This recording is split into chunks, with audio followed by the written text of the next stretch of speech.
ଦଶମ ଶ୍ରେଣୀର ସମସ୍ତ ଭାଇ ଏବଂ ଭଉଣୀମାନଙ୍କୁ ପୁଣି ଥରେ ସୁସ୍ୱାଗତମ୍।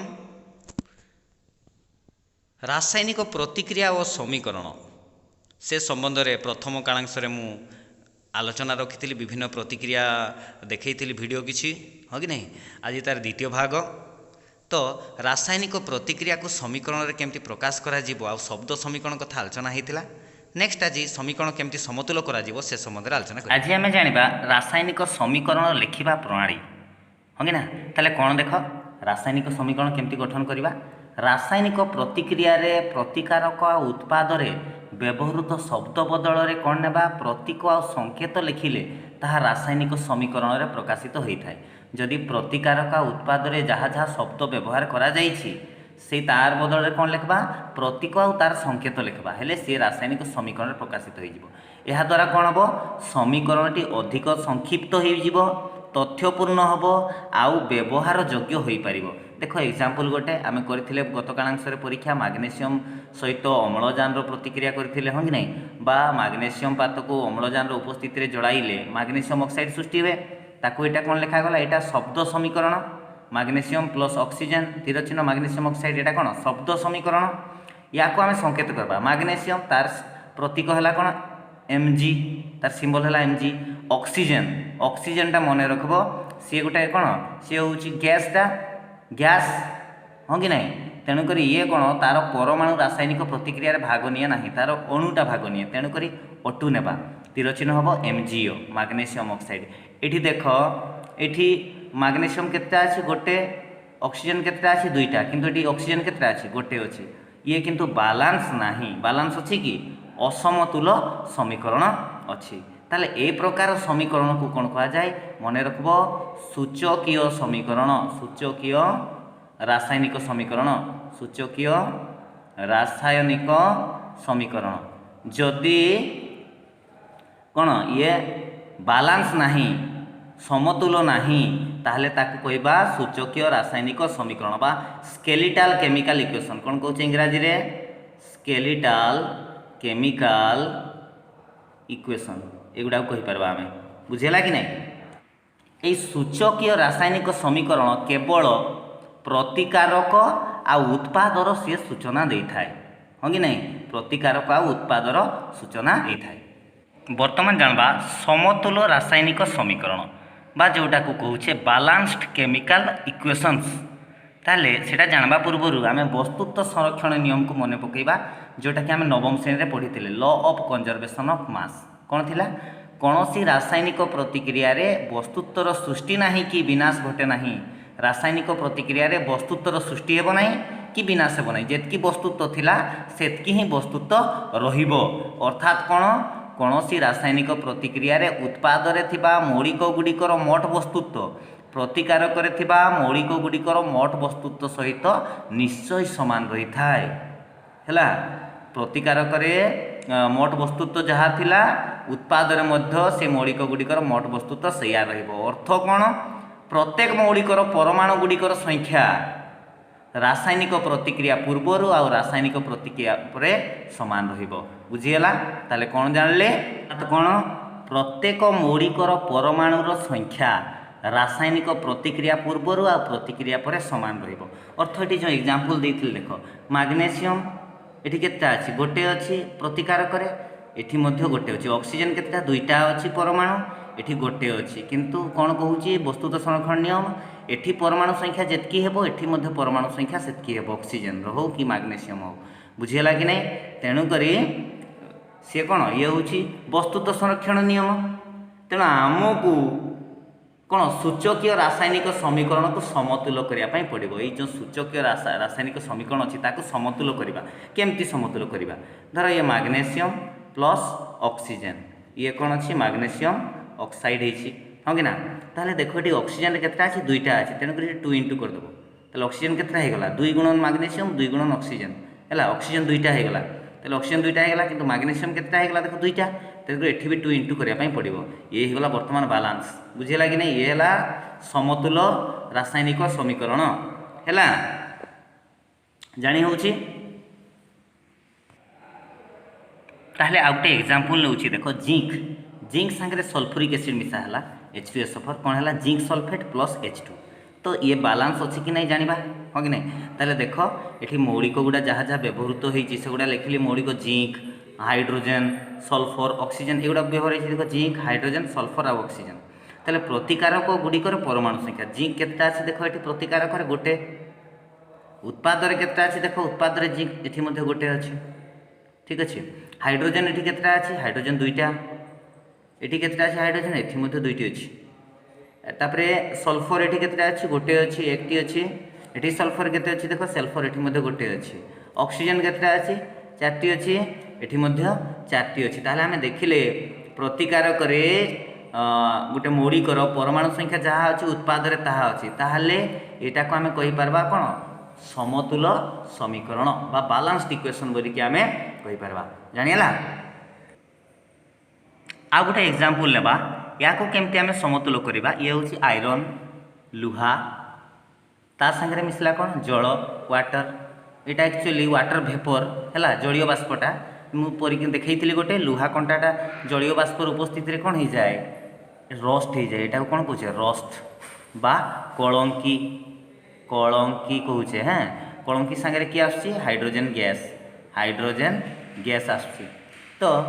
देख ये आयरन केतटा अच्छी गोटे ये केतटा अच्छी तीन टा ये हाइड्रोजेन दुईटा अच्छी ये दुईटा ऑक्सीजन गोटे ये चार्टा ताले ये बालांस अच्छी कि बालांस नहीं हाँ कि नहीं तो या बालांस करने पड़ो तो मन रखिबो केतोटी सोपान देकी आमे या बालांस करवा तो से सोपान गुड़ा वर्तमान आलोचना करी ता पूर्व या मन रखिबो Fe3O4 यार तार कॉमन नेमटा हूँ कौन रस्ट डाक माने कौन साधारण नाम डाकुचे कौन रस्ट कलंकी बोली कहूचे किंतु तार जो रही IUPAC नेम बा केमिकल नेम जोटा तार नाटा मन रखबो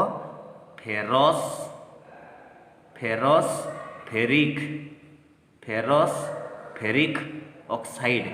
है फेरिक ऑक्साइड यार नाटा मन रखबो हाँ तो वर्तमान रासायनिक समीकरण को समतुल करने सोपान कौन अच्छी जानवा प्रथम सोपान प्रथमे प्रत्येक संकेतर चतुर्पार्श्व बाक्स अंकन करवा जहाँ थिला एफी थिला ता संगे जल मिसई कौन आसला रस्ट पाई ता संगे हाइड्रोजेन आसला ताले आमे कौन करवा बॉक्स बनईदेवा एमती प्रथम सोपान रे कौन कले प्रत्येक संकेत बा प्रतीक जहाँ भी अच्छी है तार चतुर्पार्श्व कौन करवा बॉक्स बनईदेवा ये है प्रथम सोपान काम द्वितीय सोपान काम कौन द्वितीय सोपान रे कौन करवा प्रतिकारक उत्पाद गुड़िकर प्रत्येक मौलिकर परमाणु संख्या लिखा जमती से लिखी मौलिक लिखिले किए मौलिक अच्छा आयरन अच्छी हाइड्रोजेन अच्छी ऑक्सीजन अच्छी ताले आयरन हाइड्रोजेन ऑक्सीजन प्रतिकारक थिबा परमाणु संख्या प्रतिकारक आयरन केतटा अच्छी गोटे अच्छी परमाणु गोटे उत्पाद केतटा परमाणु अच्छी तीन टा परमाणु अच्छी तीन टी है हाइड्रोजेन सेमती देख प्रतिकारक केतटा अच्छी दुईटा उत्पाद अच्छी दुईटा ये लिखिदेले ऑक्सीजन केतटा अच्छी गोटे अच्छी ये चारटी अच्छी ताले सोपान दुई रे काम है या बुझीगला कि नहीं एतकी काम करवा सोपान दुई मन रहा वर्तमान जीवा सोपान तीन सोपान तीन रे कौन करवा जो यौगिक सर्वाधिक संख्यक परमाणु थाए सही यौगिकर परमाणु गुड़ी को प्रथमे समतुल करवा आउ एठारे सर्वाधिक परमाणु विशिष्ट यौगिक Fe3O4 अच्छी देख प्रथम तो आम काम कौन करवा जो यौगिक परमाणु संख्या अधिका अच्छी ताकू आगे बाछिबा कौ यौगिक परमाणु अधिका अच्छी देख या पाखे सब अधिका परमाणु अच्छी 7टा परमाणु अच्छी तेणुकर या बाछिबा बुझीगला ना अधिका परमाणु विशिष्ट बहन करथिबा यौगिक है Fe3O4 आउ एठी अधिक परमाणु क्यों मौलिक बहन करिछि जो यौगिक आम बाछिले से यौगिक रु अधिक परमाणु बहन करथिबा मौलिक को पुणी बाछिबा किए ऑक्सीजन आयरन 3टा अच्छी ऑक्सीजन 4टा अच्छी तेणुकर ऑक्सीजन को प्रथम समतुल करने पड़ो केमती देख ताले यही यौगिक ऑक्सीजन परमाणु अधिक थिबारु प्रथमे ऑक्सीजन परमाणु को समतुल करवा केमती ऑक्सीजन परमाणु को समतुल कर देख फास्ट देख ऑक्सीजन परमाणु संख्या आरंभ में आउ समतुल करने को प्रतिकारक केतटा उत्पाद केतटा एमती लिखा आरंभ में प्रतिकारक केतटा थिला देख ऑक्सीजन गोटे आ उत्पाद केतटा 4टा ये 4टा ताले समतुल करने को प्रतिकारक केते गुणन कले 4 हम या संग समान हम 4 गुणन करवा ताले 4 × 1 करवा प्रतिकारक आ उत्पाद से ताले 4टा कहा पाखे गुणन हम जोठी अच्छी ऑक्सीजन तार पूर्व देख ऑक्सीजन प्रतिकारक कौ जगार अच्छी ऑक्सीजन प्रतिकारक कौ जगार अच्छी ये अच्छी ताले 4टा ये गुणन हम ना ये गुणन हम बॉक्स बाहर गुणन करवा 4 इंटू हम हाँ ताले आम से 4 इंटू करके तार टेबुलटा बनवा आउ थे देख ये देख समीकरणटा ताले कौन हो गला Fe प्लस 4H2O 4 गुणन कले ये 4 जो गुणन है यार संग समतुल करने हाँ 4 गुणन है यहाँ जहाँ थी ताहा रहा देख जानीगला ये सोपान नंबर 3 बर्तमान सोपान नंबर 4 को जीवा देख बर्तमान ऑक्सीजन बालांस हो जाइए 4 नंबर सोपान रे कौन करवा आम आयरन को नहीं पारबा किंबा हाइड्रोजन को नहीं पारबा ठीक अच्छे ताहले आमर बही जहाँ देती से अनुसार कर चतुर्थ सोपान रे तापरे आम कौन ऑक्सीजन बालांस पाई जाइए ऑलरेडी तापर आयरन टाक करा आयरन टाक नहीं पारबा किंबा किए रहा गोटे हाइड्रोजन को नहीं पारबा मन रख आयरन टा देख एकुटिया अच्छी जितेटा दरकार है भी आम ये लिखिपार जो अजुग्म संख्यक भी दरकार है आम ये लिखिपार किंतु हाइड्रोजन रे अजुग्म हो पार ना कि ये 2टा अच्छी मैंने 3 लिखले भी 3 दूने 6 हो जाऊँगी जुग्म आसो तेणुक आग हाइड्रोजन को समतुल कर दियो है देख हाइड्रोजन केमती समतुल कर हाइड्रोजन परमाणु को समतुल करने को केते नंबर सोपान 4 नंबर हाइड्रोजन परमाणु आरंभ में केते आ समतुल करने को केते सेगुड़ा आम लिखापी पड़ो है प्रतिकारक केते अच्छी आ उत्पाद केते अच्छी देख हाइड्रोजन प्रतिकारक केते अच्छी हाइड्रोजन प्रतिकारक केते अच्छी ये देखो यही पूर्व इक्वेशनटा हाइड्रोजन प्रतिकारक केतेटा 4 दूने 8टा उत्पाद केतेटा 2टा देख ये है प्रतिकारक 8 उत्पाद 2 ताहले ये समतुल करने को कहले उत्पाद केते गुणन करने पड़ो 4 गुणन करवा हेले जे 8 हेबो ताहले ये 4 गुणन करो उत्पाद हाइड्रोजन कौटी अच्छी देख ये अच्छी हाइड्रोजन ताहले ये 4 इंटू होगा ताहले वर्तमान समीकरणटी हेबो जहाँ थिला ये खाली 4 इंटू है वर्तमान देख हाइड्रोजन भी सी बालांस हो गला वर्तमान किए रहा आउ रहा आयरन आयरन को समतुल करने को सेमती करवा आयरन परमाणु आरंभ में आउ समतुल करने को आरंभ में केते अच्छी प्रतिकारक देख आयरन गोटे उत्पाद केतटा 3टा तेणुक ये 3 गुणन करदे हो 3 गुणन हो गला ताहले वर्तमान समीकरणटी देख ये प्रकार है 3 गुणन Fe प्लस 4 इंटू H2O तापर Fe3O4 प्लस 4H2 ए है वर्तमान देख जानीला कि नहीं एतकी काम सरला केते नंबर स्टेप गला 5 नंबर स्टेप गला वर्तमान जी 6 नंबर स्टेप वर्तमान बाक्सटी को उठाई समीकरण टी लिखा और परख निरेख पद्धति द्वारा समीकरण सठिकता जांच करवा बाक्सटी को आम हटेदेवा आउ एमती लिखिदेवा एवं परख निरख पद्धति द्वारा समीकरण सठिकता जांच करवा अर्थ आम देखा देख आयरन केते अच्छी 3टा ये 3टा ठीक अच्छे ताहले ऑक्सीजन केते अच्छी 4टी 4 गुणन ऑक्सीजन ये भी ऑक्सीजन 4टी अच्छी ठीक अच्छे हाइड्रोजन 4 दूने 8 ये हाइड्रोजन 4 दूने 8 ताले आम 5 नंबर 6 रे बाक्स उठेकरी कौन परख निरेख पद्धति रे आम समीकरण सठिकता जांच करवा ताले आम देखले प्रतिकारक रे कौन है जिते भी मौलिक अच्छा परमाणु गुड़िक उत्पाद से मौलिकर परमाणु गुड़िक सागर सामान आसुची तेणुक यार वस्तुत्व जहाँ हम यार वस्तुत्व ताहा हम बुझीगला ये सोपान नंबर 6 वर्तमान सोपान नंबर 7 ये कौन करवा भौतिक अवस्था प्रतीकर सूचना देवा से प्रतीकर अवस्था कौन अच्छी भौतिक अवस्था तार सूचना दिज्व है मन रख कठिन कठिन कठिन को इंग्राजी कौन कहे सॉलिड तेणुक स्मॉल एस लिखा जाए सॉलिड है तरल तरल तरल को लिक्विड कहे तेणुक स्मॉल एल लिखुचे गैसीय गैसीय अवस्था जी रो मौलिक बा यौगिक सी है कौन सी गैस जी लिखवा आउ गोटे हूँ जलीय द्रवण आ गोटे है जलीय द्रवण ये 4टा जिन दरकार हम जलीय द्रवण है ए क्यू बा आक्वस ये 4टा जिन लगे ताहले जानीपारे ताहले ये जिन हूँ सब भौतिक अवस्था सब दर्शेवा ताहले आउ कौन ताहले लिखा से समीकरणटा को Fe आम बालांस करें 3Fe प्लस 4H2O तीर चिन्ह Fe3O4 ता सांगे 4H2 होता यह बालांस होता तो ये आम कौन करवा तार अवस्था लिखा आयरन टा कौ अवस्था थाए सी सॉलिड ये लिखिदे देख एस सॉलिड फॉर्म यहाँ कौन जलीय बाष्पटा नहीं कही मुझे प्रथम रू तेणुक ये गैसियस फॉर्म रहा जल लिक्विड ना गैसियस फॉर्म Fe3O4 कलंकी ये हूँ सॉलिड कठिन आकार हाँ आउ ये हाइड्रोजन ये गैस आकार रही आकार लिखिदे पारे बुझीगला जानीपार ये है सोपान नंबर 7 रे आउ कौन आवश्यक होता है सोपान नंबर 7 रे बेले बेले रासायनिक प्रतिक्रिया संपादन करिबा पई ताप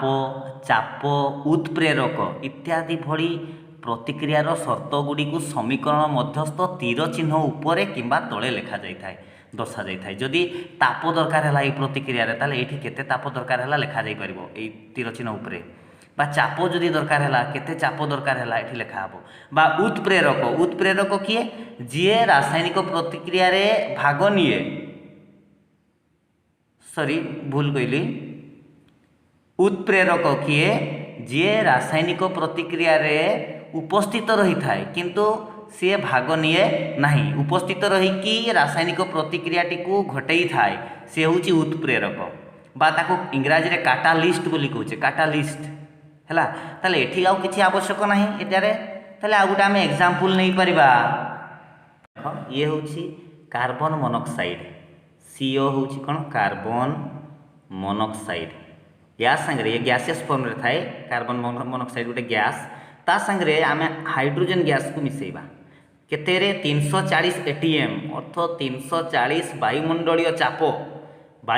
चाप केते 340 वायुमंडलीय चाप रे आमे ताकू कोन प्रतिक्रिया करेबा कार्बन मोनोक्साइड आउ हाइड्रोजन गैस ताले कोन सृष्टि हेबो CH3OH हैला CH3OH ये होउची कोन यार ना होउची मिथानॉल मने रखबो यार नाटा कोन मिथानॉल बा मिथाइल अल्कोहल यार संबंध रे पाठ अछि तुम चतुर्थ अध्याय रे अछि जानिबो हैं तो जानि रखथाओ एठी कोन सृष्टि होउची कार्बन मोनोक्साइड संगे हाइड्रोजन मिसेइले मिथानॉल सृष्टि होउची हैला एठी देखो एठी ऊपर लिखली कोन ये होउची चाप एठी लेखा गला बुझिला आ गुटे एग्जांपल सेमति नै परबा 6CO2 अर्थ ये होउची कार्बन डाइऑक्साइड हैला कार्बन डाइऑक्साइड जल संगे प्रतिक्रिया कला ये हैला water carbon dioxide gas water टा हैला लिक्विड कहा प्रेजेंट रे सनलाइट सूर्यालोकर उपस्थिति रे कोठी क्लोरोफिल ठारे बुझिला ना नहीं क्लोरोफिल पत्र जो क्लोरोफिल हरित लवक कहा होची ता पाखरे प्रतिक्रिया करछि के कार्बन डाइऑक्साइड आउ जल प्रतिक्रिया कोन करी कोन सृष्टि होची C6H12O6 जोटा कि ग्लूकोज हैला ग्लूकोज सृष्टि करूची एटा को फॉर्म में रहउची ग्लूकोज टा एक्वस फॉर्म में मन रखबो हैं ता संगे ऑक्सीजन केतना ऑक्सीजन अणु सृष्टि होची 6टी ऑक्सीजन अणु सृष्टि होची ये भी एक्वस फॉर्म में रहउची ता संगे 6टी जल अणु मिलुची एटा ताले की प्रतिक्रियाटा ये होउची कोन आलोक श्लेषण प्रतिक्रिया तुमे HCl रे पढुछो आलोक श्लेषण प्रतिक्रिया बा फोटोसिंथेसिस कार्बन डाइऑक्साइड संगे जलर प्रतिक्रिया घटी कौन सृष्टि होची ग्लूकोज आउ अम्लजान गैस आउ जल मिलुची हैला एठी ताले उत्प्रेरक भाव किए काम करछंती सनलाइट आउ क्लोरोफिल हैला याकर उपस्थिति रे प्रतिक्रियाटा होची तेणु करी मान को कोन उत्प्रेरक भाव रे व्यवहार करा जाउची मन रहइबा तो आज एतिकी समस्त को घर पाठ नोट्स लिखिब समस्ते आ पृष्ठा 6 रे दिया जाइछि प्रश्न 1 2 3 सेगुड़ा सबू करिवो हैला नेक्स्ट क्लास रे आमे विभिन्न प्रकार रासायनिक प्रतिक्रिया संबंध रे आलोचना करिबा समस्त को बहुत बहुत धन्यवाद समस्ते वीडियो देखिबा हैला कमेंट करिबा लाइक करिबा एवं घर पाठ जहाँ दिखाई से सबू को कंप्लीट करिबा।